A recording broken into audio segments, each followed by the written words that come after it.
alcançar um forte e poderoso sem aspereza, e ao mesmo tempo um piano extremamente suave e transparente sem tensão indesejada nem ghost notes. É um dos desafios centrais da técnica pianística. As seguintes orientações oferecem uma estrutura clara para o trabalho contínuo.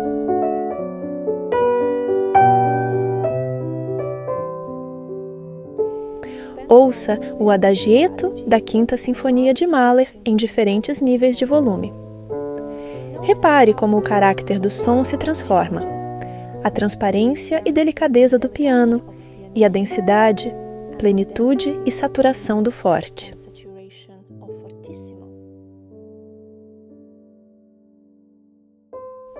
Ao imaginar estas dinâmicas, mantenha uma sensação estável de espaço e ressonância. Se mentalmente reduzir o som do piano ou imaginar o forte como plano ou agressivo, é frequente surgir rigidez ou tensão desnecessária nas mãos. Um tom saudável nasce de uma acústica ampla e serena na audição interna, independentemente do nível dinâmico. Toda a dinâmica se baseia na transferência do peso do braço, e isto é particularmente importante para um piano controlado. É comum aparecer tensão na parte superior do corpo quando se tenta tocar muito suave. Essa tensão diminui o controlo, empobrece o matiz sonora e, mesmo assim, impede atingir um verdadeiro piano. Antes de tocar piano, transfira sempre o peso do braço para o instrumento. O seu controlo resultará de uma imagem interna clara do som pretendido, a sensibilidade nas pontas dos dedos e uma entoação livre e contínua de cada intervalo, sustentada pelo peso do braço. Esta combinação permite um som suave, expressivo e estável, sem esforço físico.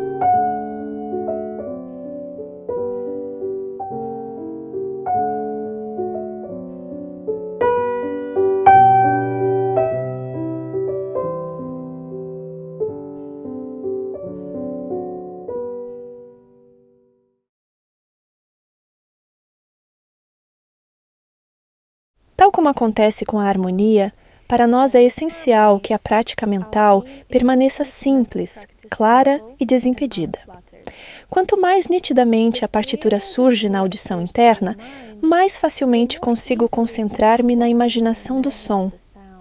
No trabalho com as dinâmicas, isto significa esclarecer aquilo que já está presente, em vez de acrescentar novas indicações. Só vale a pena introduzir novas marcas quando a intenção original não é totalmente evidente, por exemplo, em trechos com crescendos ou diminuendos amplos.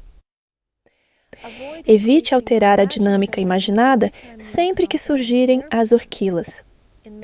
Em muitos casos, estes sinais apenas refletem a mudança natural do matiz sonora resultante de uma variação harmônica. Um caráter ligeiramente mais luminoso, mais ressonante ou mais tenso.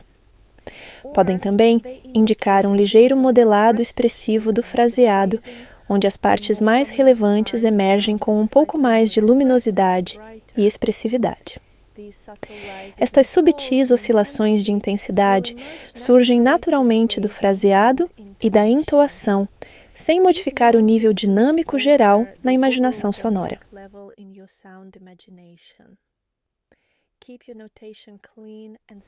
Procure manter as suas anotações simples e diretas. O objetivo é a clareza, não a complexidade. Realce as dinâmicas já escritas, para que permaneçam visual e mentalmente presentes.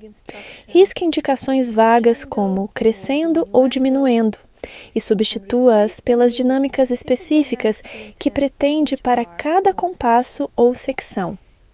Elimine as horquilas, exceto aquelas que começam e terminam com dinâmicas claramente indicadas. Trate-os como verdadeiras transições dinâmicas e escreva as dinâmicas exatas, tal como faria noutros trechos de crescendo ou diminuendo.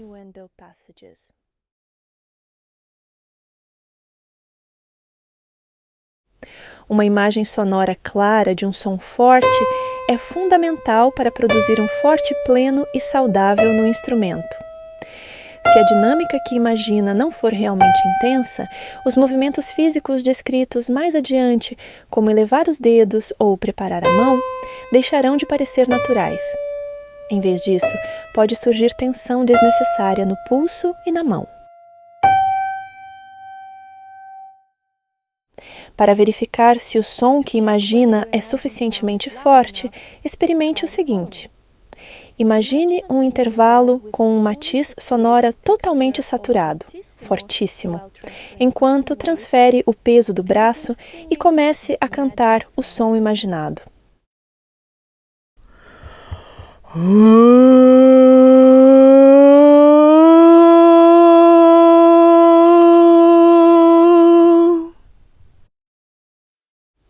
Se o seu canto não lhe parecer tão cheio ou tão poderoso quanto o exemplo apresentado no vídeo, o seu forte interno poderá estar, na verdade, mais próximo de um mezzo-piano. Nesse caso, dedique algum tempo a expandir gradualmente a sua imaginação dinâmica, permitindo que o som cresça. Lembre-se de que perder a sensação do movimento horizontal do som na audição interna conduz frequentemente a um toque mais vertical, duro ou excessivamente acentuado. Criar uma ligação sólida entre o som interno e o toque físico exige paciência. Com prática consistente, as mãos irão adaptar-se, pouco a pouco, ao que imagina, respondendo com maior clareza e com mais facilidade.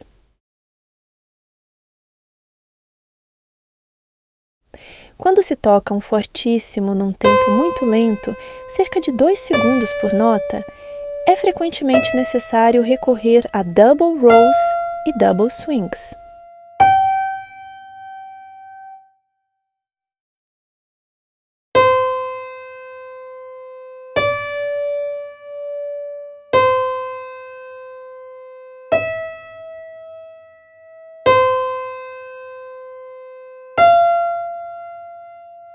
Num andamento um pouco mais rápido, o segundo roll, dentro de um double roll, tende a estreitar-se e a adquirir uma forma mais elíptica.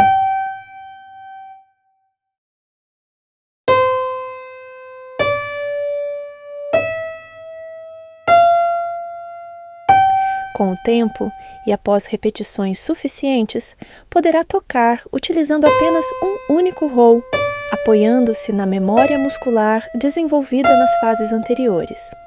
O movimento continuará livre e sem tensão.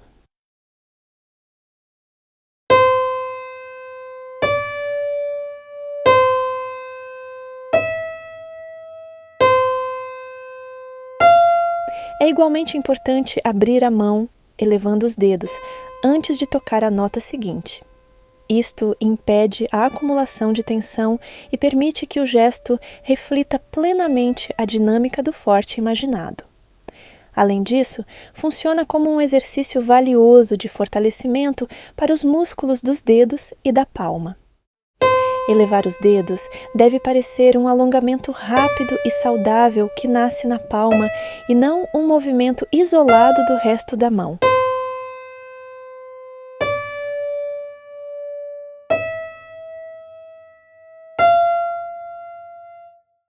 O padrão é simples.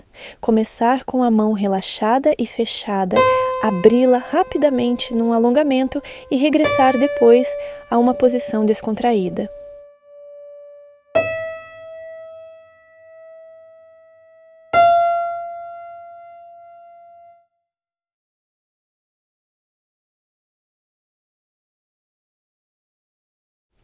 Libere a tensão com o primeiro roll, mais pequeno.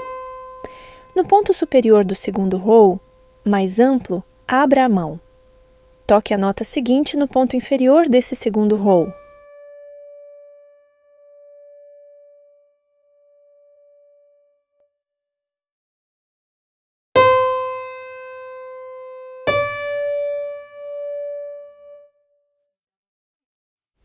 Abra a mão no ponto superior do primeiro swing.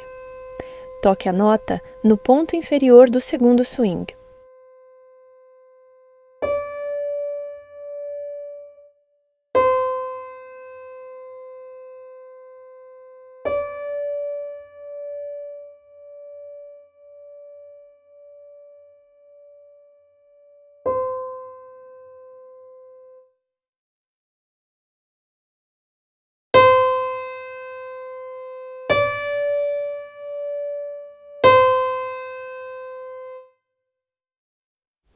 Em ambos os casos, double rolls e double swings, é útil contar 1 e 2 ao tocar a nota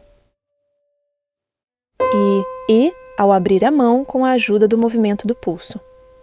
A abertura da mão deve ser rápida, não gradual. Assim, o gesto permanece livre, poderoso e alinhado com o fortíssimo imaginado.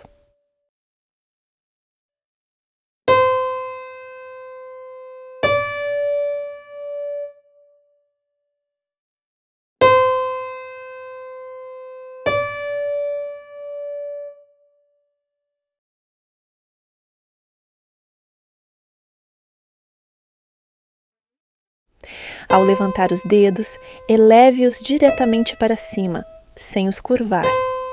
Curvá-los aumenta de imediato a tensão no pulso.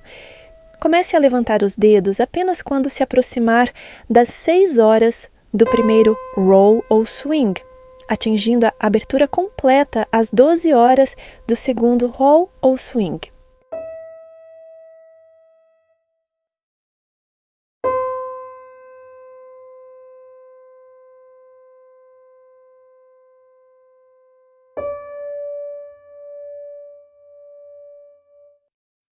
Se os dedos forem levantados demasiado cedo ou demasiado tarde, a mão fica tensa e o movimento perde a sua liberdade natural.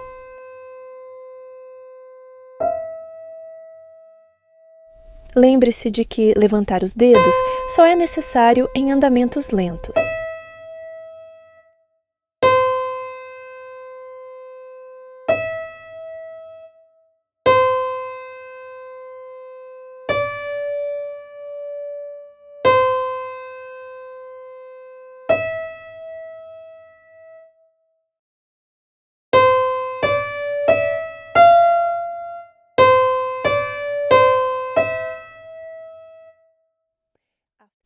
Depois de cada nota, permita que a mão se liberte completamente. Deve parecer vazia, leve e descontraída. Isto impede a acumulação de pressão desnecessária na palma ou no pulso, que de outro modo pode causar desconforto ou dor na parte inferior do pulso.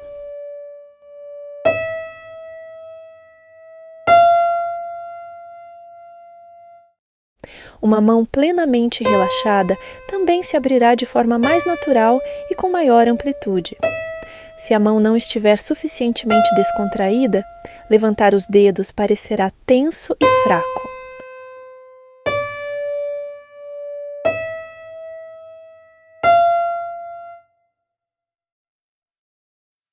Uma amplitude adequada no movimento do braço é essencial ao transferir o peso antes de tocar. Eleve os cotovelos um pouco mais enquanto se inclina ligeiramente para trás e deixe-os descer ao regressar para a frente. Assim, a potência imaginada do som, juntamente com o peso do braço, é transmitida livremente para o teclado. Se o movimento do braço for demasiado reduzido, o resultado será um timbre áspero e possível desconforto na parte inferior do pulso.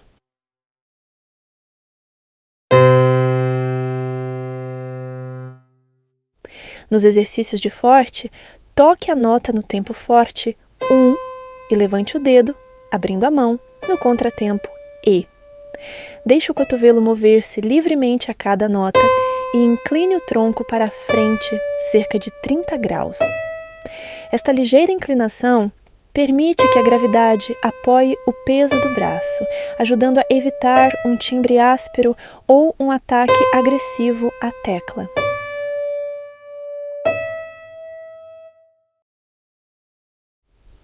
Tenha o seguinte em mente: quanto mais ampla e nítida for a sua imaginação sonora, maior deve ser o movimento do pulso. O gesto físico reflete a escala e a ressonância do som imaginado. O fortíssimo está frequentemente associado a vestígios emocionais de reações de tensão habituais, marcas de experiências emocionais passadas que ficaram registradas no corpo. Muitas pessoas ouviram, em algum momento, toca mais forte, mas sem dureza. Uma instrução que facilmente cria confusão e tensão. Com o tempo, isto pode levar ao hábito inconsciente de manter tensão excessiva ao tocar forte, restringindo o movimento natural do pulso. Esta reação é compreensível e exige tempo para ser reeducada. Tenha paciência enquanto desenvolve novas sensações internas e novas associações para o forte. Por agora, recorde-se com suavidade de que as suas mãos permanecem leves, vazias, fracas e livres, mesmo na dinâmica mais forte. De forma paradoxal, um forte verdadeiramente ressonante não nasce do esforço muscular. Surge da imaginação sonora, da intuação e da transferência natural do peso do braço.